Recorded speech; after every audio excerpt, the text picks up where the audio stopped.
Hello students. So today we are going to start our next part of the simple permanent tissue. So let's start the topic. What you observe is the outermost layer of the cells called epidermis. Cells की जो outermost layer है उसे क्या कहेंगे? Epidermis.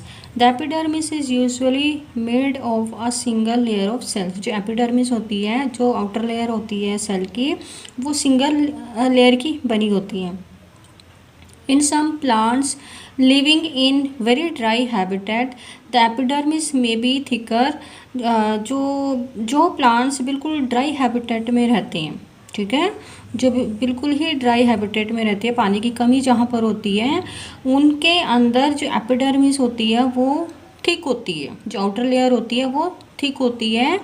Since protection against water loss is critical. तो वो जो epidermis होती है वो थिक क्यों होती है, जो आउटर लेयर होती है वो थिक क्यों होती है?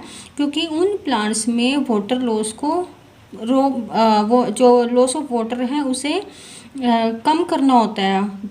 जो ट्रांसपिरेशन के प्रोसेस के थ्रू वाटर लॉस होता है प्लांट्स से, वो वाटर लॉस कम से कम हो इन प्लांट्स में. तो इसीलिए ड्राई हैबिटेट में जो प्लांट्स पाए जाते हैं उनके अंदर जो आउटर लेयर होती है एपिडर्मिस, उसके वो थोड़ी सी थिक होती है, ठीक है. The entire surface of a plant has this outer covering of the epidermis. Plant का जो पूरा सरफेस होता है, जो रूट से लेकर स्टेम तक का पूरा जो सरफेस होता है उसके ऊपर ही आउटर कवरिंग होती है जिसको एपिडर्मिस बोलते हैं. It protect all the parts of the plant. Epidermal cells on the aerial part of the plant often secrete a waxy water resistant layer on their outer surface. तो ये जो epidermis होती है ये क्या करती है प्लांट्स में?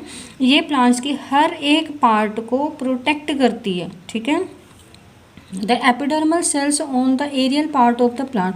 जो एरियल पार्ट होते हैं, जो आउटर पार्ट होते हैं प्लांट के, उन पे वैक्सी जो सब्सटेंस होता है वो बनता है, अपने आप बनता है. Then water resistant layer. Water resistant layer means क्या है? जो वाटर लॉस कम से कम हो, तो ये रोल भी एपिडर्मिस प्ले करती है.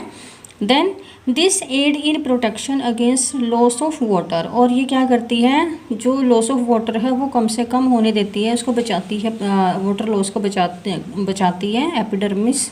Then mechanical injury. Mechanical injury क्या है कि अगर प्लांट पर कोई मतलब इंजरी हो जाए किसी वजह से, जो प्लांट के जो आउटर लेयर है वो थोड़ी सी निकल जाए, तो उसको भी कवर कर लेती है epidermis. And invasion by parasitic fungi. क्या है? जो अगर कोई फंगल इन्फेक्शन हो जाए तो उससे भी जो एपिडर्मिस है वो उसको प्लांट को बचाती है. Since it has a protective role to play. तो जो एपिडर्मिस है उसका रोल क्या है प्लांट्स में? वो प्लांट को प्रोटेक्ट करती है.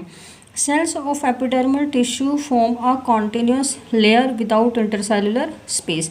जो एपिडर्मल टिश्यू है उसकी सेल्स जो हैं वो कॉन्टिन्यूस लेयर बनाते हैं. बिल्कुल जो एपिडर्मल टिश्यू है उसकी सेल्स बिल्कुल कॉन्टिन्यूस लेयर बनाती है विदाउट एनी इंटरसेलुलर स्पेस. उसके सेल्स के बीच में कोई भी स्पेस नहीं होता है. Most epidermal cells are relatively flat. ज़्यादातर जो एपिडर्मल सेल्स होती है वो बिल्कुल फ्लैट होती है, चपटी होती है. Often their outer and side walls are thicker than the inner wall. जो इनर वॉल में जो सेल्स होती हैं वो थिन होती हैं, लेकिन जो आउटर वॉल में जो सेल्स होती हैं वो थिक होती हैं, ठीक है. और साइड वॉल में भी जो सेल्स होती हैं वो भी थिक होती हैं. Then we can observe small pores here and there in the epidermis of the leaf. जो लीफ होती है, जो पत्ती होती है, पत्ती में छोटे छोटे पोर्स पाए जाते हैं, ठीक है. प्लांट्स की जो लीफ होती है उसके एपिडर्मिस में छोटे छोटे पोर्स पाए जाते हैं, छेद पाए जाते हैं. And these pores are called stomata. और इन पोर्स को हम क्या कहेंगे? Stomata. Then stomata are enclosed by two kidney shaped cells called guard cells. जो स्टोमेटा होते हैं, स्टोमेटा को कौन क्लोज करता है, कौन उनकी ओपनिंग और क्लोजिंग को कंट्रोल करता है? दो किडनी शेप सेल्स होती हैं जिनको गार्ड सेल्स बोलते हैं. ये स्टोमेटा की ओपनिंग और क्लोजिंग को कंट्रोल करते हैं, ठीक है. They are necessary for exchange exchanging gases with the atmosphere. और जो ये किडनी शेप्ड सेल्स होते हैं जिनको गार्ड सेल्स बोलते हैं, ये स्टोमेटा की ओपनिंग और क्लोजिंग को कंट्रोल करते हैं। तो ये किस लिए ज़रूरी है? ये आपके एक्सचेंज ऑफ गैसेस के लिए इम्पोर्टेंट है। Then transpiration, that is the loss of water in the form of water vapour also take place through stomata. जो ट्रांसपिरेशन की प्रोसेस है ये भी स्टोमेटा के थ्रू ही होती है। ट्रांसपिरेशन क्या है? Loss of water in the form of water vapours. Water vapours means ये नहीं कि डायरेक्टली वहाँ से पानी निकलता है, वाटर वेपर छोटे छोटे जो बिल्कुल ड्रॉप्स होती हैं उसकी फॉर्म में वाटर ट्रांसपिरेट होता है प्लांट से। ठीक है। Epidermal cells of the roots whose function is water absorption commonly bear long hair like parts that greatly increase the total absorptive surface area। जो रूट की जो एपिडर्मल सेल्स होती हैं, हमने पीछे रीड किया ना कि जो एपिडर्मिस होती है ये प्लांट की पूरी कवरिंग पे प्रेजेंट होती है, पूरे हॉर बॉडी पे प्रेजेंट, पूरी की पूरी बॉडी पे प्रेजेंट होती है एपिडर्मिस। तो जो रूट की एपिडर्मल सेल्स हैं जिसका क्या फंक्शन है? वाटर को एब्जॉर्ब करना। ठीक है। इसमें से सॉयल में से वाटर को एब्जॉर्ब करना एपिडर्मल सेल्स का काम, रूट की एपिडर्मल सेल्स का फंक्शन है। तो जो रूट की एपिडर्मल सेल्स हैं वो कैसी होती हैं? They commonly bear hair like parts. जो रूट होते हैं, रूट पर छोटे छोटे बिल्कुल हेयर की तरह बिल्कुल छोटे छोटे पार्ट प्रेजेंट होते हैं जो कि वाटर एब्जॉर्प्शन सरफेस एरिया को इंक्रीज करते हैं, क्योंकि जितने हेयर लाइक स्ट्रक्चर्स होंगे रूट में उतना ही ज़्यादा वो वाटर को एब्जॉर्ब करेगा। Then in some plants like desert plant, जो डेजर्ट में जो प्लांट पाए जाते हैं उनकी जो एपिडर्मिस होती है उसमें थिक वैक्सी कोटिंग होती है, जो किसकी बनी होती है? क्यूटिन की बनी होती है। और क्यूटिन क्या है? आपका एक केमिकल सब्सटेंस है जिसकी की वाटर प्रूफिंग क्वालिटी होती है। ये वाटर प्रूफिंग क्वालिटी की होती है ताकि जो डेजर्ट में जो प्लांट प्रेजेंट है उनमें से वाटर लॉस कम से कम हो, इसीलिए उनके ऊपर क्यूटिन की वाटर प्रूफ कोटिंग होती है। ठीक है। Then it is the outer layer of a branch of a tree different from the outer layer of the young stem.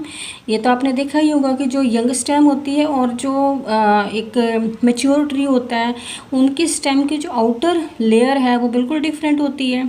क्यों होती है, कैसे बनती है, ये सारे इस पैराग्राफ में हैं।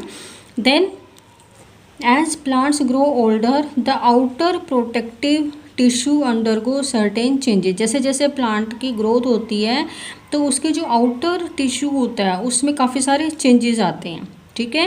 अ strip of secondary meristem replace the epidermis of the cell. जो सेकेंडरी एपिडर्मिस जो सेकेंडरी मेरिस्टम है वो एपिडर्मिस को रिप्लेस कर देता है। ठीक है। जो एपिडर्मल सेल्स हैं वो ग्रो हो जाएंगी। ठीक है। और उसके ग्रो होने के बाद वो सेकेंडरी मेरिस्टम में रिप्लेस हो जाता है, चेंज हो जाता है। Cells of the outside are cut off from this layer. क्या है? जो आउटसाइड की जो सेल्स होती हैं वो एपिडर्मिस की सेल से थोड़ी कट हो जाती है, बिल्कुल उनका जो कनेक्शन है वो कट हो जाता है। Then this form the several layers. This form the several layer thick cork और बार्क ऑफ अ ट्री। क्या है? आपने देखा होगा कि जो एक मैच्योर ट्री होता है उसकी जो आउटर लेयर होती है, आउटर कवरिंग होती है वो ब्राउनिश कलर की होती है। और क्या होती है उसकी जगह जगह से वो थोड़ी सी कटिंग होती है उस पर। तो ये क्या है? This form the several layer thick cork, मोटी सी एक लेयर बन जाती है उसकी, जिसको हम कॉर्क बोलते हैं या फिर बार्क ऑफ द ट्री बोलते हैं। जो उसकी छाल होती है, जो मैच्योर जो ट्री है उसकी छाल को हम बार्क बोलते हैं। Then cells of the cork are dead. जो कॉर्क की सेल्स होती हैं वो डेड होती है और कॉम्पैक्टली अरेंज होती है। ठीक है। एंड विदाउट इंटरसेलुलर स्पेस होता है उनमें।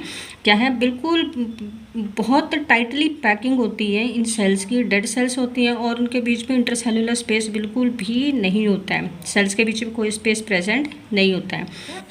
दे also have a chemical called suberin. इन जो कॉर्क सेल्स होती हैं इनमें एक केमिकल प्रेजेंट होता है जिसे स्यूब्रिन बोलते हैं in their walls that makes them impervious to gases and water. जो कि ये जो स्यूब्रिन केमिकल प्रेजेंट होता है कॉर्क सेल्स की वॉल्स में, ये स्यूब्रिन केमिकल वाटर और गैसेस को एक्सटर्नल इन्वायरमेंट के साथ एक्सचेंज नहीं होने देता। It prevent the exchange of water and gases with the external environment. अब ये देखिए, ये है आपकी एक कॉर्क का स्ट्रक्चर है अंडर द माइक्रोस्कोप, जिसमें कि जो डेड सेल्स हैं और इनके बीच में जो कॉर्क में जो सेल्स होती हैं उनमें जो एपिडर्मिस होता है वो रप्चर्ड फॉर्म होता है, थोड़ा सा ब्रेक हो जाता है अपने आप ही, और जो सेल्स के बीच में स्पेस बिल्कुल नहीं होगा, बिल्कुल कम्पैक्टली अरेंज होंगी, और साथ के साथ जो है ये सेल्स आपकी कॉर्क सेल जो हैं वो डेड सेल्स होती हैं। ठीक है।